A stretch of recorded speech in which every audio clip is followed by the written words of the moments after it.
cette première étape. Vous nous emmenez donc avec Gilles Gingler à Rabat, au quartier général de l'antiterrorisme. Une première donc pour une télévision en Europe. Vous avez rencontré le patron de cette unité d'élite, un homme franc et direct. Reportage. C'est à l'ombre de la prison de Salé que se cache le quartier général de l'antiterrorisme marocain. Pour y parvenir, il faut franchir une chicane, une barrière et des grilles. Le lieu est hautement sécurisé. Exceptionnellement, nous sommes autorisés à rentrer avec une caméra au bureau central d'investigation judiciaire, ce qu'on appelle le FBI marocain. La lutte contre le terrorisme, c'est ici que ça se passe. 400 policiers travaillent dans ce bâtiment en tout neuf. C'est là aussi que s'entraînent les unités d'intervention.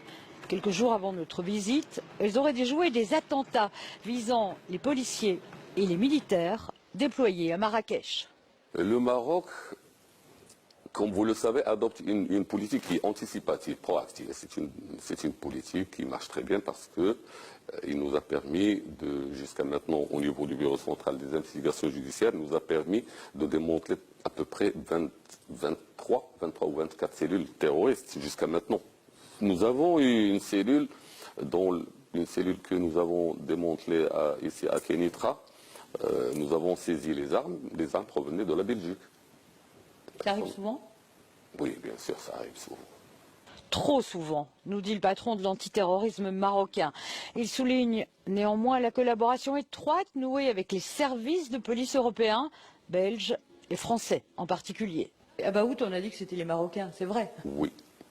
C'est vous qui avez permis son arrestation? Oui, bien sûr. Nous avons communiqué à nos collègues français des renseignements qui ont permis sa localisation et bien sûr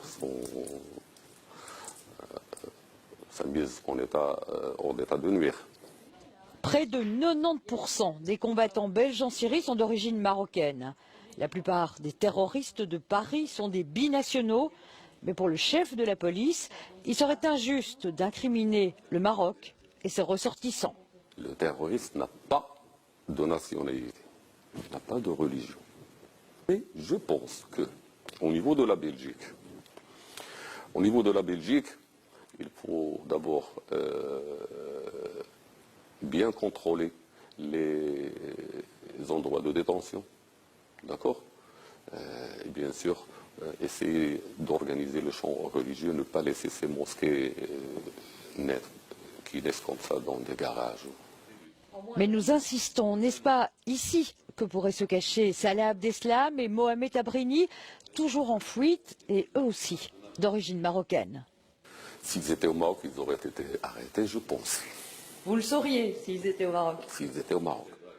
Direct et transparent, c'est ainsi que veut apparaître le patron de la police. Il nous confie son inquiétude à propos de la situation en Libye, mais aussi sa volonté d'aller de l'avant. On va continuer à lutter. On va continuer à lutter contre ce fléau qui a fait beaucoup de dégâts. A fait beaucoup de dégâts au nom d'une idéologie qui n'a rien à voir avec la religion musulmane.